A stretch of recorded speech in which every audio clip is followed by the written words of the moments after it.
Você sabia que você pode estar cometendo um erro gravíssimo no seu planejamento tributário sem você nem perceber? E isso pode custar muito caro para você e para sua empresa. Eu não estou falando de um detalhe burocrático, de uma falha irrelevante ou de uma mera divergência interpretativa que costuma sempre surgir no direito. Eu estou falando de uma estrutura que pode levar à exclusão do Simples Nacional, a cobrança retroativa de tributos, aplicação de multas pesadas e a formação de um passivo capaz de comprometer seriamente a saúde financeira do seu negócio. E o mais preocupante é que esse tipo de situação é muito mais comum do que parece. Veja, muitos empresários acreditam que estão organizando as suas operações de forma inteligente, quando na verdade eles podem estar construindo uma estrutura extremamente vulnerável à fiscalização. Me chamo Bata Simões, eu sou pós-doutor em Direito Tributário, professor na área tributária, tenho mais de 25 anos de atuação no contencioso e no consultivo tributário e também atuo com expertise internacional em Direito Tributário e Societário. Neste vídeo, eu quero te mostrar de forma clara e estratégica o que uma decisão recente do CARF revela sobre um dos maiores riscos enfrentados hoje por empresas que utilizam múltiplos CNPJs com sócios ligados entre si.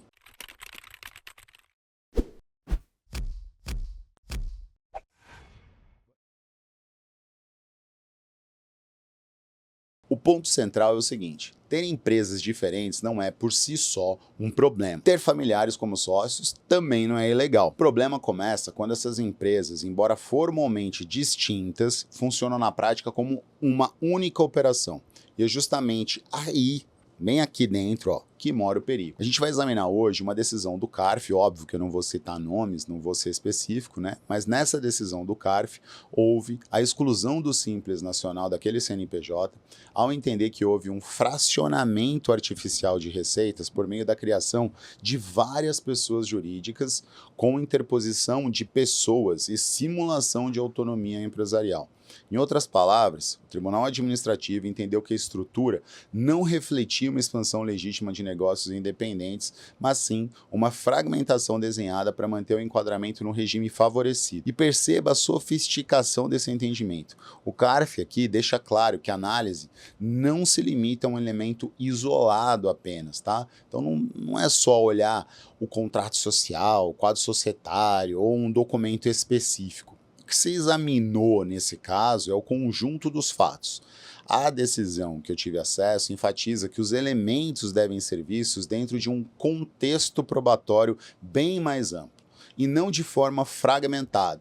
Isso é muito importante, porque muitos empresários ainda acreditam que uma boa formalização documental protege a estrutura. Mas não basta, pessoal. Vocês entendem? Se a realidade operacional demonstrar integração, comando central, confusão gerencial ou ausência de autonomia efetiva, sem dúvida o risco tributário cresce enormemente. E o que me chamou a atenção nesse caso foi a presença de indícios múltiplos apontando para uma unidade econômica disfarçada sob a aparência de empresas separadas.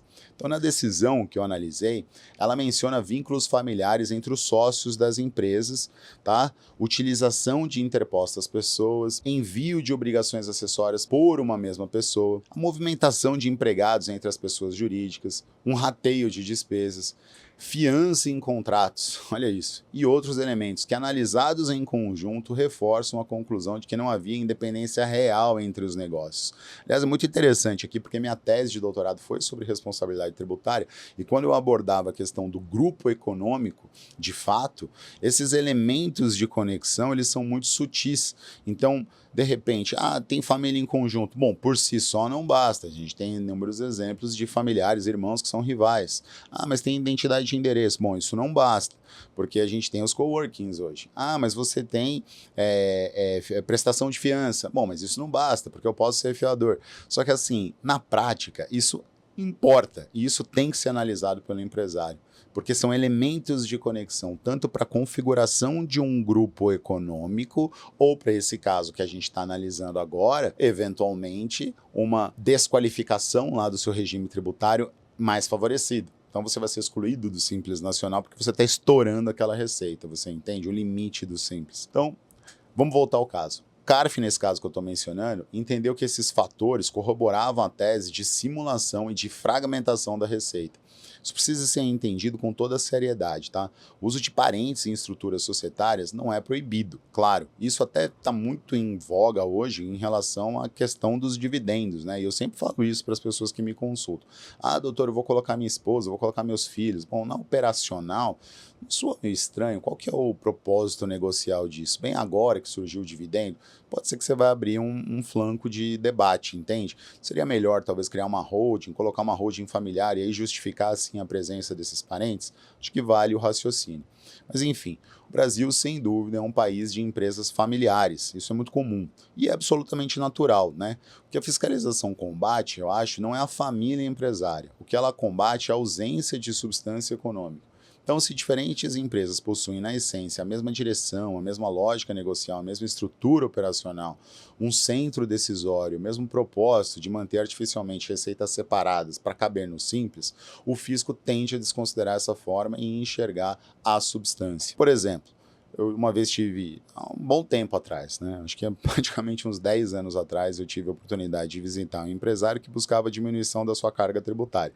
Só que ele estava no Simples Nacional e ele estourava todos os limites do Simples Nacional. E como é que ele fazia para não estourar os limites do Simples Nacional? Ele segregou a operação. Então, por exemplo, estou dando um exemplo. Ele produzia, totalmente hipotético, produzia rádio, vamos supor. Coisa que hoje em dia poucas pessoas compram, né? Porque todo mundo vai as suas plataformas de música. Então é um bom exemplo. Vamos supor, ele produzia rádio. Então ele tinha uma empresa que fazia só o botão, ele tinha uma empresa que fazia só a caixinha do rádio, uma outra que tinha efetivamente a parte elétrica.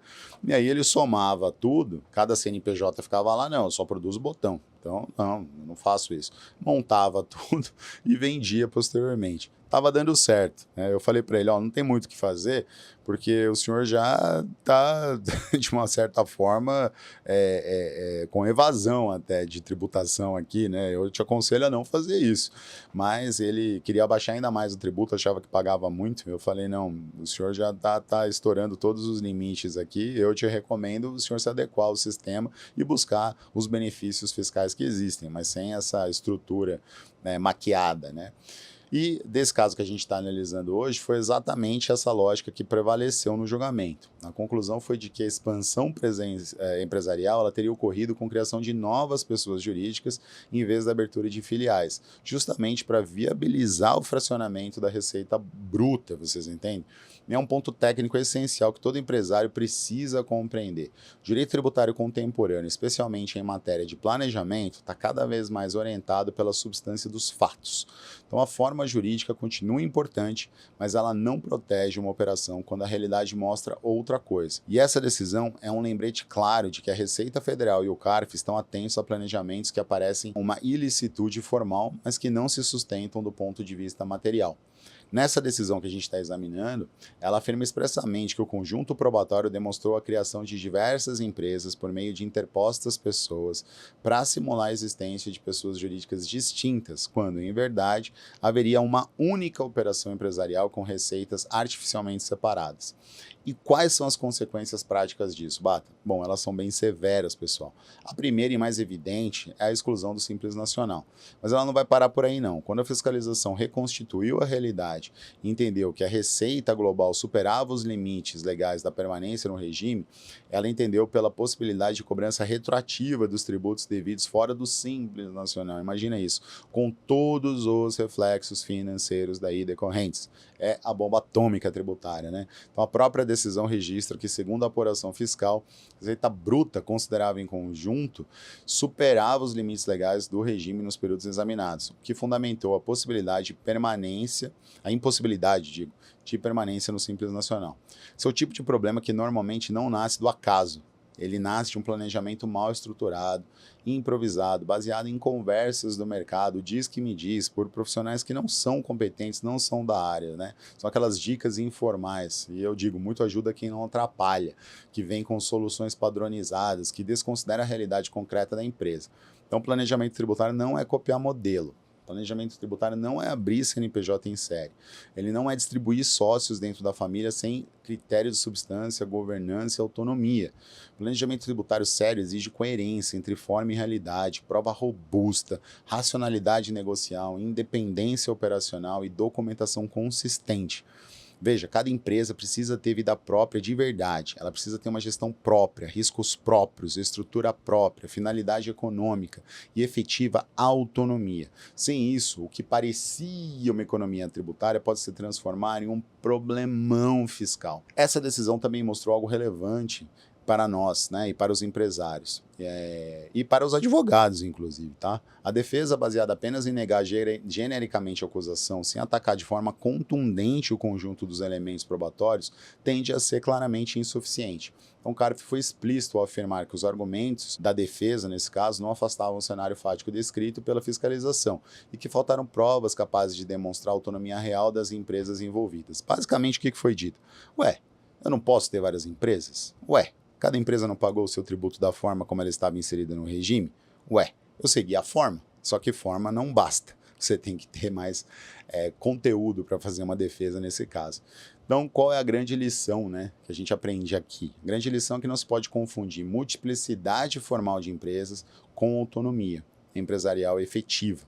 Também não se pode presumir que o simples fato de familiares constarem como sócios resolve o problema jurídico de qualquer estrutura, pessoal. O que realmente importa é se cada pessoa jurídica existe de forma autônoma no mundo real ou se ela serve apenas para pulverizar faturamento e tentar preservar benefícios tributários. Essa distinção ela é decisiva. Então, se você é empresário, sócio de grupo empresarial, contador, advogado ou consultor, eu te digo com toda a franqueza, esse é o momento de revisar suas estruturas com a devida profundidade técnica. Não vamos esperar a fiscalização chegar para descobrir fragilidades que poderiam ter sido corrigidas preventivamente e a tempo do caos se instalar.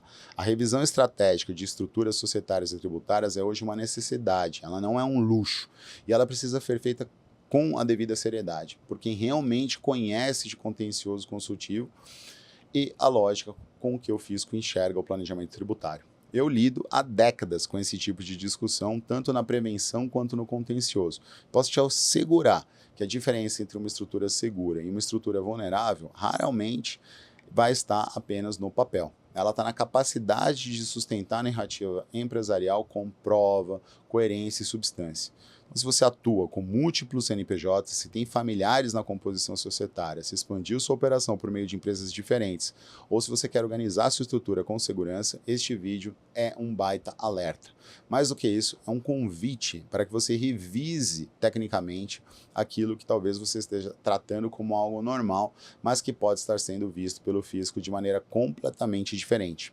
Aqui no canal, pessoal, eu trago casos reais, decisões recentes e análises estratégicas para te mostrar como o sistema tributário brasileiro funciona na prática e como você pode fazer para proteger o seu patrimônio, a sua empresa e o seu futuro empresarial. Então, já se inscreve aqui no canal, ative as notificações e compartilhe este vídeo com outros empresários e profissionais que precisam entender esse tema. E me diga nos comentários, sua empresa possui ou já cogitou possuir estruturas com mais de um CNPJ e sócios ligados entre si?